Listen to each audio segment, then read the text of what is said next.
I am Mr. J here in my teacher's room just before classes. It is currently May the 12th, 2025, and today we're talking about the voting age. Monday, May 12th, right? Australia, we're talking about the voting age in Australia, which is only D for debatable news, right? You could probably tell what it's about from our AI pick, but let's go through our words first, okay? So we have voting age, democracy, campaign, voluntary, mandatory, climate change,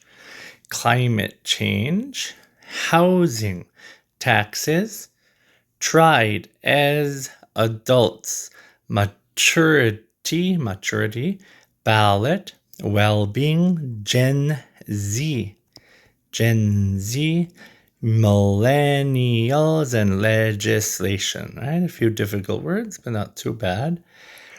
Australia is debating whether 16 and 17-year-olds should be allowed to vote.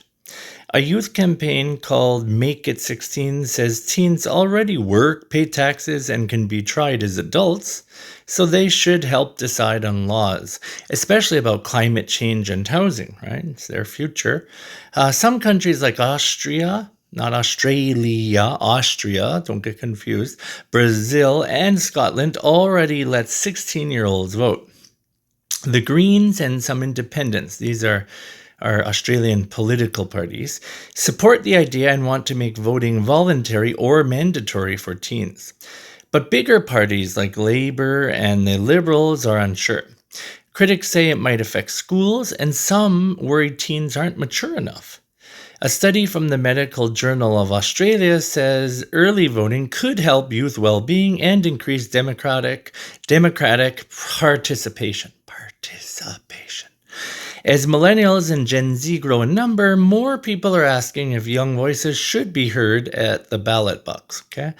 I know the voting age is higher in most countries, right, than 16, so it's definitely debatable. I don't know. It's a very difficult thing to talk about. I think everyone matures at a different age, right? What do you think? What's the voting age in your country where you live, right? And what do you think? I really want to know. What is the Make It 16 campaign asking for? Why do supporters say teens should vote?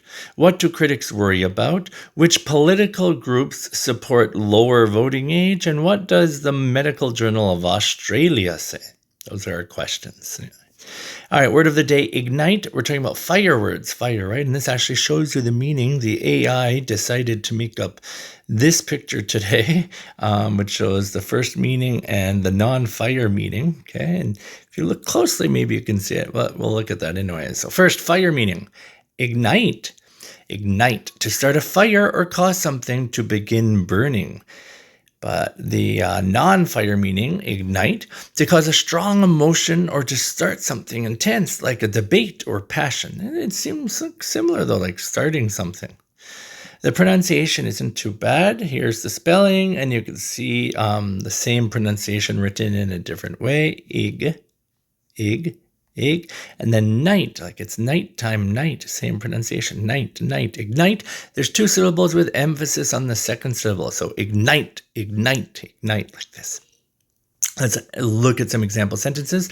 One small spark was enough to ignite the dry leaves. That's the fire meaning, non-fire meaning example sentence.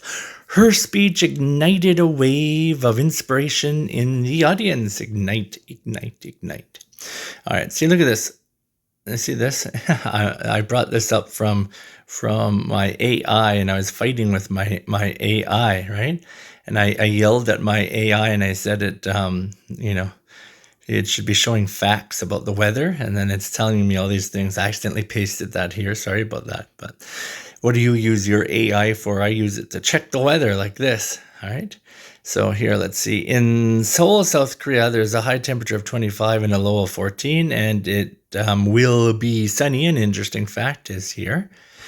All right. In Beijing, China, a high of 35, a low of 20, and again, sunny. Lots of sunny weather these days. And then for Tokyo, Japan, a high of 26, a low of 17, and it is partly sunny, or it will be partly sunny because this is tomorrow's weather, right? Tomorrow for Tuesday, not for today. And once again, our interesting facts, which I was fighting with ChatGPT AI about. All right, guys, we talked about the weather. We talked about what else? We talked about Ignite, and we talked about Australia's voting age. I hope you have a very good Monday and you're off to a good start this week, and I'll see you tomorrow. Bye-bye.